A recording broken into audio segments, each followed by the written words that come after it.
오늘도 말씀 주셨습니까? 말씀 김윤성입니다. 오늘도 욥이 살아왔던 과거의 삶의 이야기가 이어집니다.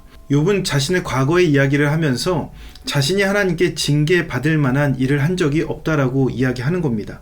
맞습니다. 욥은 하나님께 징계받을 만한 일을 하지 않았죠. 오히려 칭찬받을 만한 일을 했던 인물입니다. 하나님께서도 욥을 칭찬하며 그를 인정하는 그런 삶을 살았습니다. 그가 온전했기에 하나님도 욥이 고난 때문에 그 믿음이 흔들리거나 고난 때문에 그 믿음을 저버리지 않을 것이다 라는 그 확신이 있으셨습니다.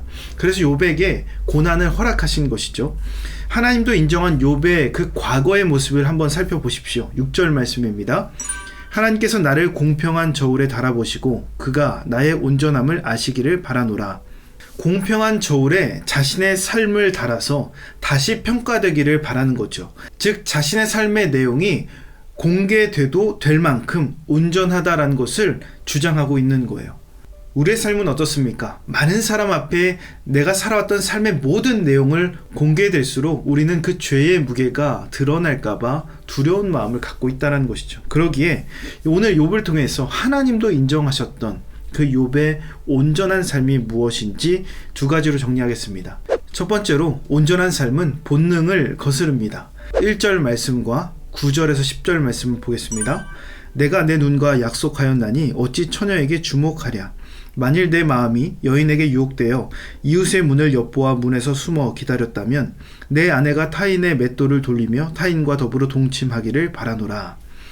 욥은 자신이 다른 여인에게 눈을 돌리지 않았다고 자신 있게 말합니다. 남자가 여자를 보는 것은 본능적인 거예요. 인간의 정욕에 속하는 것이죠. 인간이 갖고 있는 본능이기에 그렇게 마음이 흘러갑니다.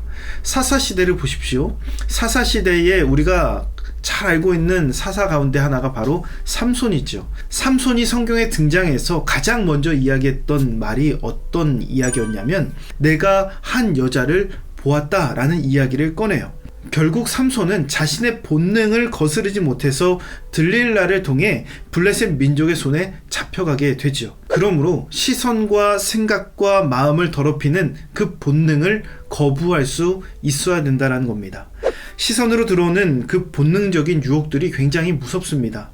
하와가 뱀의 유혹을 받아서 처음 죄가 이 땅 가운데 들어왔을 때 그 장면을 생각해 보십시오. 하와가 선악과를 보면서 어떻게 보게 되냐면 먹음직스럽고 보암직스럽고 지혜롭게 할 만큼 탐스러웠다. 그렇게 보였다라고 성경이 말하고 있어요. 시선으로 그 유혹이 들어오고 생각과 마음이 그 본능으로 지배당하게 되는 겁니다. 우리가 잘 아는 요셉을 생각해 보십시오. 보디발의 아내가 이 청년 요셉을 유혹했을 때 요셉이 어떻게 반응했죠?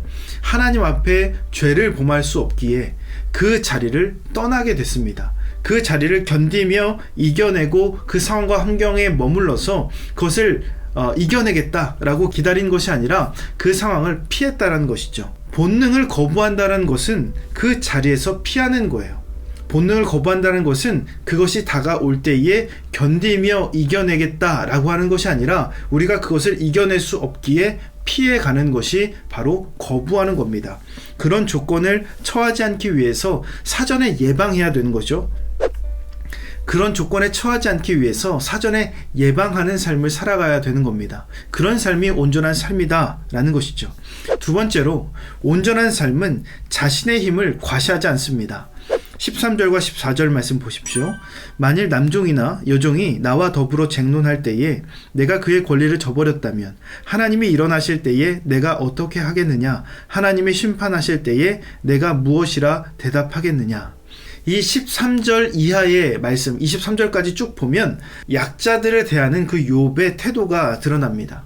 욥은 자신이 부렸던 그 종이라 할지라도 그 종을 함부로 대하지 않았어요. 종의 의견을 들어주고 그리고 그 종의 의견을 수렴해 준 거예요. 그리고 과부와 고아를 어떻게 대했냐? 따뜻하게 돌봐줬다라고 성경이 말하고 있어요. 자신의 힘으로 자신의 지위로 함부로 대할 수도 있는 그런 사람들, 사회적인 약자들을 향해서 존중의 표현으로 그들을 배려하고 위로하고 도와주는 삶을 살았다는 것이죠.